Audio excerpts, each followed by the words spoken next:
Very good afternoon, sir. My name is Sushant Kumar Kushwaha. I am a research scholar from BHU and very much fortunate to have a time to clear my doubt from you, sir. My question is, I have lost my spark, okay, and I am not a very much consistently motivated person. I have lost my motivation. How to regain that? To live my life and lead in a like a joyful way, to regain your inner peace. Thank you, sir. See, the nature of life is such… Please sit down, it's okay.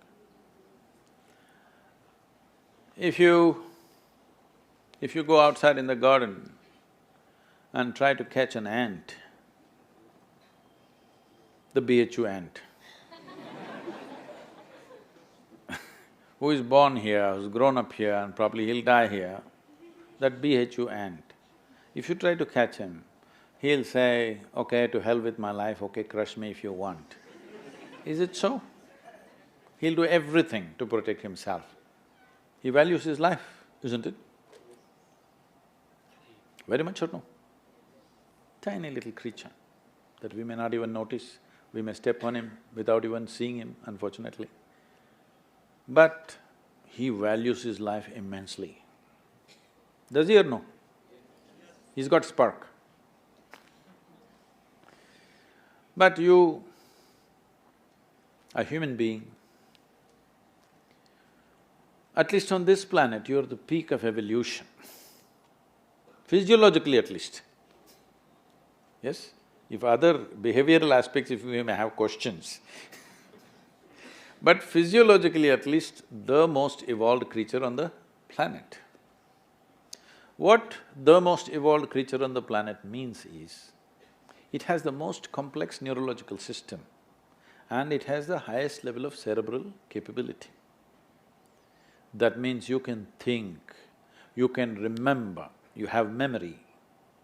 You have a very vivid sense of memory and a fantastic sense of imagination. An ant doesn't have such a vivid sense of memory, nor does he have any great imagination. He has some. But he has a presence of mind about the life that he is living.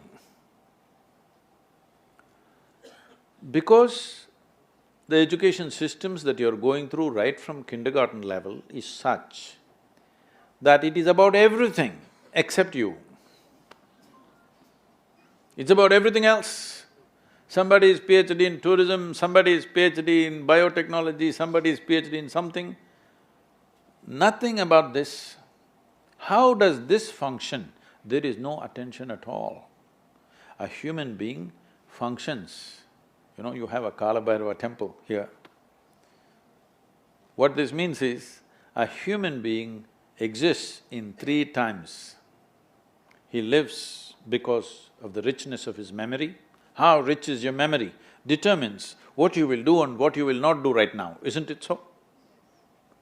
So memory is important, the present experience is important, and how vivid is your imagination for tomorrow is very important.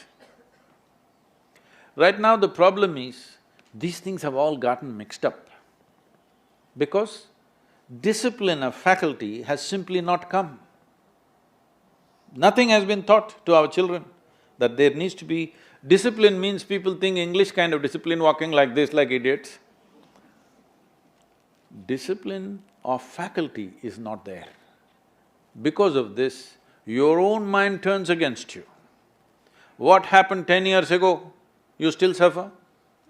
Hello? What may happen day after tomorrow, you already suffer? Because there's no discipline of faculty.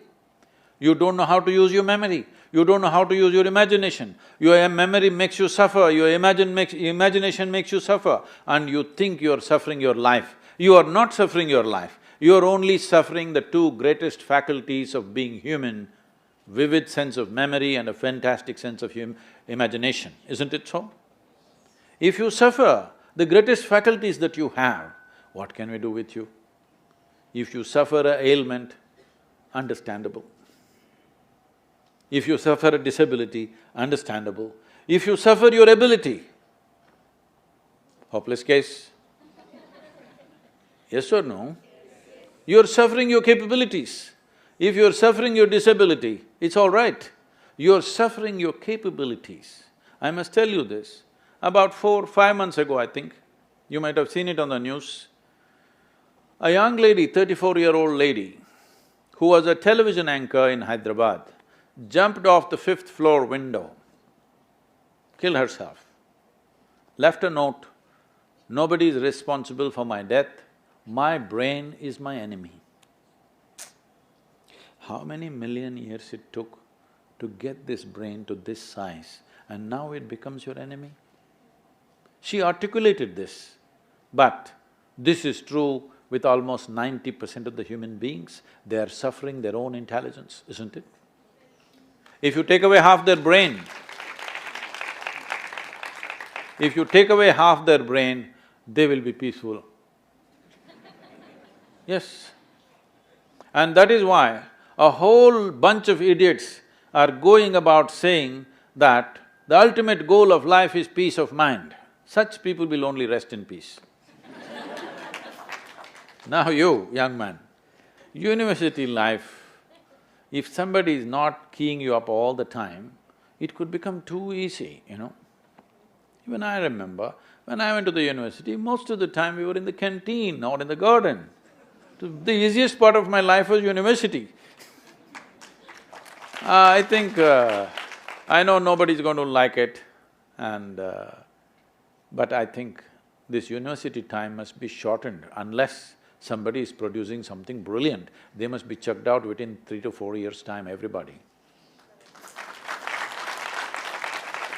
If they're doing something very focused and very intense, they must stay. Otherwise, see, this is all I'm telling all of you young people. Do whatever the hell you want in your life, but you must be intensely focused on something. If you're not investing in anything, your life, it will just go waste. Because as I told you in the very beginning, one basic ingredient of your life is time, and this is just going away. Already you're 2 hours closer to your grave since I came here. Yes or no? 2 hours closer to Manikarnika. Yes or no? Yes, you are not immortal, it's just a limited amount of time. Are you a precious life, I'm asking you? Is your life precious to you? Yes.